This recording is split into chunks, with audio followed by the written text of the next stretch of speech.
ఒక రాజకీయ నాయకులుగా చాలామందిని చూసాము.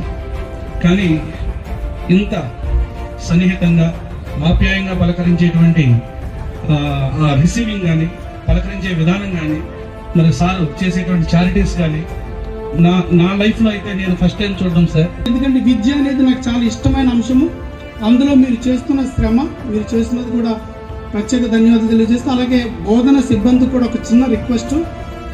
వాళ్ళ యొక్క తల్లిదండ్రులు ఎన్నో కలలు కానీ వాళ్ళ బిడ్డలు మీ చేతుల్లో పెట్టారు కాబట్టి వాళ్ళని భవిష్యత్తు తీర్చిదిద్దాల్సిన బాధ్యత మీ మీద ఉంది.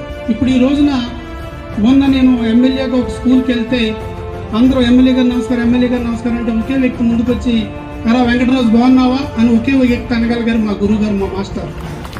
అది టీచర్కు ఉండే హక్కు. విద్యార్థి ఎంత గొప్పోడు, ఎంత స్థాయికి వెళ్ళినా ఒరే అనే పిలవగలిగే ధైర్యం ఉన్న ఈ సమాజంలో ఏకైక వ్యక్తి ఉపాధ్యాయులు. కాబట్టి మీరు తీర్చిదిద్దే విధానం. నేటి మన ముఖ్య అతిథి, young and dynamic leader and energetic leader, Gopalapuram MLA Madhyapati Venkataraju గారు. ఒక విద్యావేత్త ఏ విధంగా మాట్లాడాలో, ఒక ట్రైనింగ్ తీసుకున్నటువంటి ఒక మోటివేటర్ ఏ విధంగా మాట్లాడతారో, ఒక సైకాలజిస్ట్ ఏ విధంగా మాట్లాడతారో, ఒక పరిణతి చెందినటువంటి ఒక రాజకీయవేత్త ఏ విధంగా మాట్లాడతారో, ఆ మాటలన్నీ ఈ 10 నిమిషాల్లో మేము ఒక టీచర్గా మేము గమనించాం sir. Really we are very very happy. నిజంగా మీలాంటి వాళ్ళు ఈ గెస్ట్గా రావటం మా పిల్లలు చేసుకున్నటువంటి అదృష్టం.